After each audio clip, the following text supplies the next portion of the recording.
आज हम आए हैं देवभूमि उत्तराखंड में। वैसे तो उत्तराखंड की सुंदरता का कोई जवाब नहीं। अपनी ठंडी हवा और हरियाली से भरा ये राज्य हर किसी का मन मोह लेता है। और कभी-कभी लगता है कि ये खूबसूरती सिर्फ बाहरी दिखावा है, क्योंकि जब हम उत्तराखंड के अंदरूनी गांव में जाते हैं, तो वहां हमें उत्तराखंड की असली सच्चाई मिलती है। आज हम वही सच्चाई लेकर आपके सामने आए हैं। आज हम उत्तराखंड के रुद्रप्रयाग जिले के एक गांव में हैं और इस गांव के जरिए हम आपको जमीनी हकीकत से रूबरू करवाएंगे। देवभूमि उत्तराखंड आज एक भारी संकट से गुजर रहा है और वह संकट है पलायन। उत्तराखंड में पलायन एक गंभीर चिंता का विषय बन चुका है। पहाड़ों से मैदानी इलाकों की तरफ भागती आबादी ने कई गांवों को वीरान जगहों में तब्दील कर दिया है।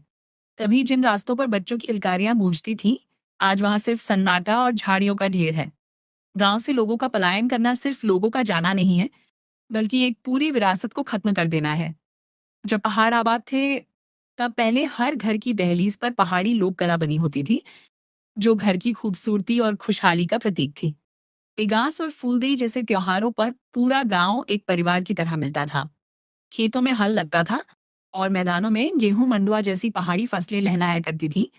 शाम को बुजुर्गों का चौखट पे बैठकर किस्से सुनाना और रसोई से पहाड़ी पकवानों की सौंधी खुशबू आना अब एक सपना सा लगता है। क्यों खाली हो रहे हैं पहाड़? पलायन के पीछे कोई एक कारण नहीं, बल्कि समस्याओं का एक पूरा जाल है। रोजगार का अभाव, पहाड़ों में नौकरियां नहीं है, जिसकी वजह से युवाओं को शहरों की तरफ पलायन करना पड़ता है। युवा घर पर नहीं है, इसलिए खेत भी बंजर हो रहे हैं।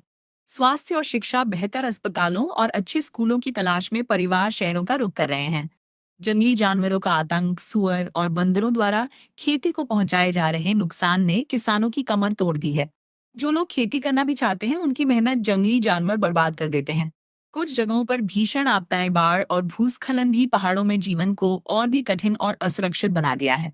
अब इन गांवों में सिर्फ वीरान घर बचे हैं। फोरों को बनाने में पुश्तों की मेहनत लगी थी, आज उनकी छतें गिर रही हैं। दरवाजों पर बड़े बड़े ताले लटके हैं, जिन पर अब जंग लग चुका है। पत्थरों की दरारों से उगती घास इस बात की गवाह है कि यहाँ बरसों से किसी ने दिया नहीं जलाया। आंकड़े बताते हैं कि एक रिपोर्ट के मुताबिक उत्तराखंड में लगभग 1,700 से ज्यादा गांव पूरी तरह खाली हो चुके हैं। इन गांवों में या तो कोई नहीं रहता, या सिर्फ वे बुजुर्ग रह गए हैं जो अपने बच्चों के लौटने का इंतजार कर रहे हैं। इसी बीच हमने बात करी गांव में एक दादी जी से। आइए जानते हैं उन्होंने क्या कहा। बोलो सुंदर। अच्छा, ये बताओ पहले और अब में क्या फर्क होने गाँव में? गाँव में बहुत फर्क होने। क्या करने के पहले क्या पजा छन तो हरियाणा मोरिया छन सब कुछ चोखो बिना चोखो। और पहले कन खेती वन छे, अब कन खेती वन? खेती खेती तो पूछे ना तो। अच्छा, और ये संगूर पहले जन पहले परेशान कर अभी कर दन की क्या? हो ज्यादा वहाँ से भी हो ज्यादा। अच्छा, अब खेती कम होनी, ज्यादा होनी, कम होनी? खेती कम होनी। केले कम होनी? कम राशन दिल सरकार ने खाना छा पेट बना छा बस आनंद करना छा। अच्छा, लोग सरकार राशन में ऐश करना है, मेहनत नहीं करना। मेहनत नहीं करना छन, छोटी मेहनत का छा ना, कच्छा मेहनत पर जे वो गले ना छ वो चाग पानी। अच्छा, नहीं पछाड़ी देखा टूटिया घर छन, छोरा यो बुटन छोड़ी ते शहर में रोना केले क्या कारण हो?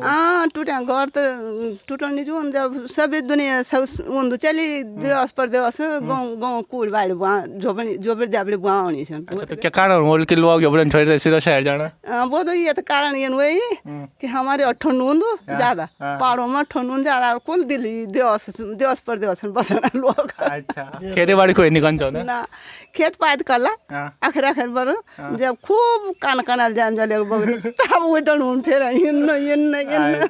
सब खुली अब तब वो डन फिर जड़ बोटला और तब कानून खेत पात गदोड़ कल नहीं तो खाला क्या।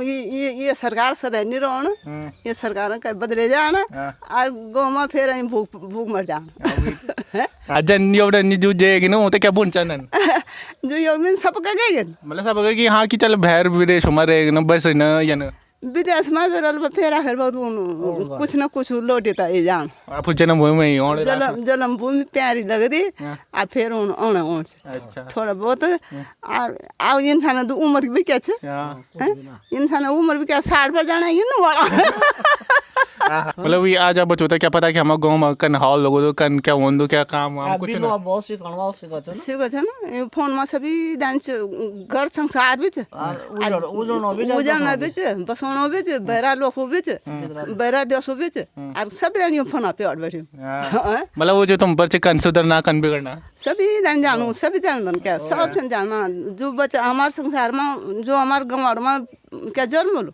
wen पहले भी जाने कि हमार पहाड़ में यूँ पहाड छ कनामुन संघर्ष गरे कन हमार दादा दोनों यो काम करे कन हमारे बुआ से काम यूँ वही और बीच बीच में यूँ क्या हुए यूँ भी हुए जान मतलब और चेना फिर पीढ़ी तक जिंदा रहना था घर और चेना की बोल और चेना आप घर गृहस्थी ये तो नहीं कतेर भी बोलो अभी देखना चाहिए कि मेरी उम्र भी से मेरे तो उम्र भी से मतलब वो दाद वो पूर्वज हो चलो और चेना ओला लोट लोटी तो ओला फेरी तो ओला जन जन दय का छात दो बोल लोटी ओल बल ऋतु बसंत दही दय से फेर ऋतु बसंत बल बॉडी ओला दय से फेर बल तो घूम छ इनका क्यों जो हर एक चीज दय माना तब दय फेर बोझा के बॉडी घूम फिरी त दही से ऋतु भगत भी तने होने ना कने ओले बल बॉडी त बल दय से फेर अच्छा हां मेरा धन्यवाद।